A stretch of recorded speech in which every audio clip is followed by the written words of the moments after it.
San Antonio de Padua. Cada 13 de junio, la Iglesia Católica celebra la fiesta de uno de los santos más queridos y venerados en el mundo, San Antonio de Padua. La devoción y el afecto de tantos a lo largo de los siglos lo han convertido, en cierto sentido, en omnipresente, ya que su nombre suele aparecer allí donde hay una iglesia, una parroquia, una escuela. Los fieles, que lo consideran muy milagroso, piden su intercesión en las más diversas ocasiones, siempre que un objeto valioso se ha extraviado, cuando se busca pareja para casarse o, más recientemente, si alguien padece de enfermedad celíaca, llamado a servir a Cristo. San Antonio de Padua, conocido también como San Antonio de Lisboa por el lugar donde nació, perteneció a una familia de origen noble. Su nombre secular fue Fernando Martín de Bulnes e Taveira Acevedo, y vio la luz del mundo en Portugal en 1195.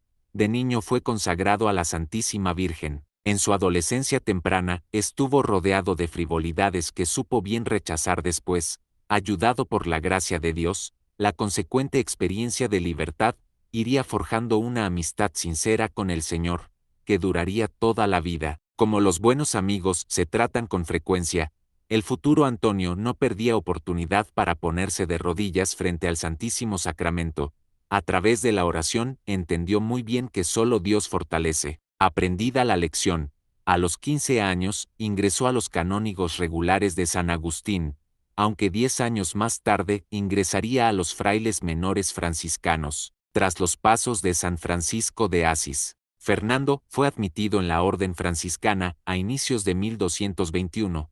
Entonces, cambiaría su nombre por el de Antonio. Pronto, el novel fraile participaría en Asís, Italia, en el capítulo general de la orden, y más adelante sería enviado a predicar por pueblos y ciudades. Era tal su elocuencia, que el Papa Gregorio IX, 1227 a 1241, lo llamó Arca del Testamento. Su trato afable caló en el corazón de la gente, que buscaba estar cerca de él, y que en más de una oportunidad le arrancó pedazos de su hábito. Por esa razón, se le tuvo que asignar un grupo de hermanos para protegerlo. Antonio predicó en plazas y mercados, sus sermones transformaron muchos corazones.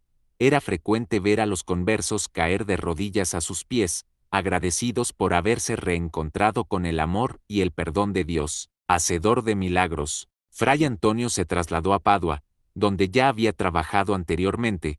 Allí denunció y combatió los vicios sociales de la usura y la frivolidad. También dio ejemplo de lucidez y sabiduría.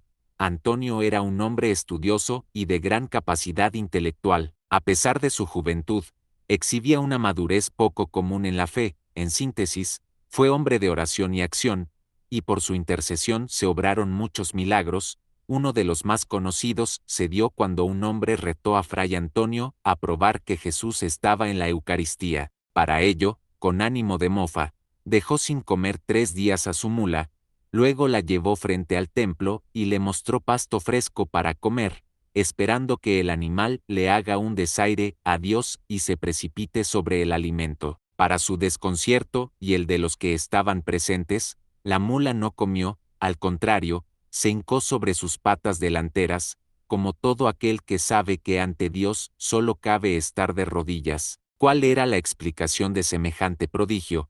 San Antonio estaba frente al animal con el Santísimo elevado en las manos.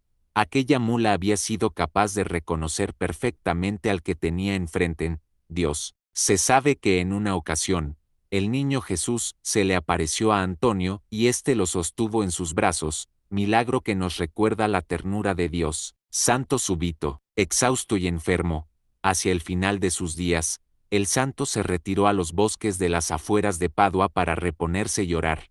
Viendo que el fin era inminente, pidió regresar, pero solo llegó hasta los límites de la ciudad. El 13 de junio de 1231, Antonio recibió los últimos sacramentos, entonó un canto a la Virgen con dificultad, y, antes de partir a la casa del Padre, dijo sonriente: «Veo venir a nuestro Señor». Tenía solo 35 años, fue canonizado por el Papa Gregorio IX antes de que transcurra siquiera un año de su muerte, y declarado doctor de la Iglesia en el siglo XX por el Papa Pío XII. cuando algo se ha extraviado. Los devotos de San Antonio de Padua lo consideran el intercesor más eficaz en esos momentos en los que se ha extraviado algo.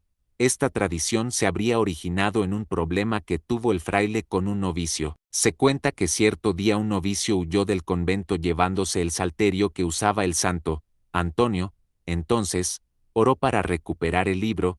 Ese día el ex fraile y ladrón tuvo una visión terrible sobre su destino, que lo obligó a regresar y devolver el objeto robado. Por otro lado, muchos fieles acuden a San Antonio para encontrar un buen esposo o una buena esposa. También es patrono de las mujeres estériles, los pobres, viajeros, albañiles, panaderos y papeleros. Muchos lugares del orbe llevan su nombre. No por nada, el Papa León XII lo llamó el santo de todo el mundo.